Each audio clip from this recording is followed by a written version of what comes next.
What you see here is my Freesky Swift Horse that has been upgraded on the suspension and braking. Up front here on the fork, you can see that I have these Himalo Sport 34 fat tire forks for it.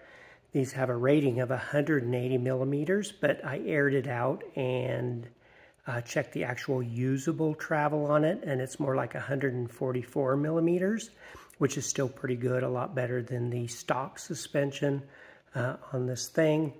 And so this is what you have there. Installation went very easily. Actually, it was pretty much as predictable. There are a few things you have to know how to do, but nothing unusual for installing a fork on a mountain bike. In the back here, I have my D&M air shock. This is 165 millimeters, where the stock shock is 150 millimeters, and this is from mounting point here to mounting point. Even though this is a little bit longer, it worked out okay because it has actually adjustable sag on it. Generally, your concern would be that by making a longer shock here, you would end up dropping the rear tire a little bit here, which might throw off the geometry. In this particular case, being able to adjust the sag on this thing, because it's completely adjustable, when I'm sitting on it, the geometry is pretty close to the same as it was with the stock suspension. However, I get the benefits of high and low pressure settings on the air, but also you have a full lockout capabilities on this thing too, so I can lock it out. And of course you get the extra travel with it. And by the way, on the front suspension you also have the ability to adjust the compression and full lockout, which you did have lockout on the stock shock. But this is gives you the additional adjustability on the compression, and I think it's more effective. But you also have it's actually over here, a rebound adjustment, which I found to be very useful because of the weight of this front tire.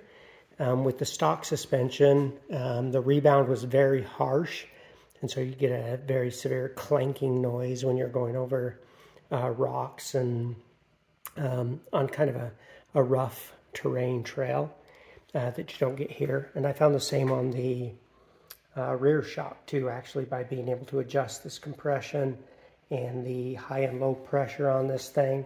I get a much softer rebound, which makes it so it's a lot smoother on rocky terrain.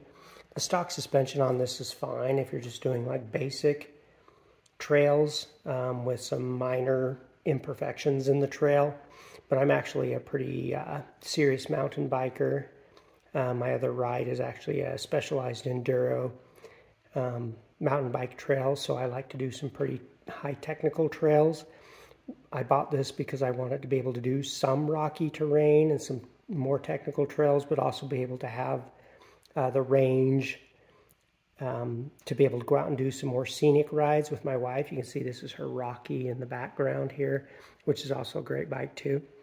And finally, the last serious upgrade that I did was actually upgrading the rotors on this thing, the brake rotors.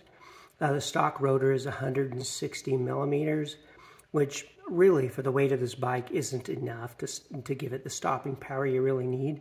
So I upgraded this front rotor to a 203 Bucklos rotor.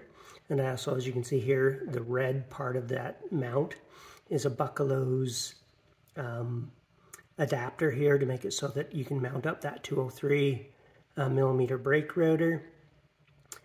And then on the back, I upgraded to a 180 millimeters rotor.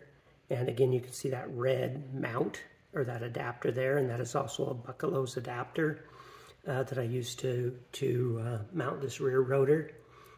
There, you can use spacers to kind of make sure you're making use of the most, well, all of your brake pads on this thing. In the back, I didn't end up using any spacers. You can see here between the red and the black there are no spacers. On the front, I ended up using a small spacer. You can see this little silver spacer there to get it just right. But ultimately, what you're trying to do here is be able to use all of your pad on that rotor in order to maximize your stopping power. In addition to these upgrades, I also made some upgrades to the controller under here. When I washed this thing, I found that water got down in the controller. So, and you'll see this, I'll probably append some photos to this video and maybe some additional dialogue. I ended up drilling out a little bit of a weep hole on the bottom of this side cover that you're looking at right here. But more importantly, I actually put some foam rubber padding around the controller, because when I was hitting a rocky surface on this thing, it was definitely bouncing up and down. You could hear it clanking in there, which isn't going to be too good for the controller, but it's also a little bit alarming when you're hitting these rough technical trails and you can hear that thing clanking around. So I did those modifications. I also sealed the back here, and I may include some better photos of that too, where this cable goes in to the back from the motor.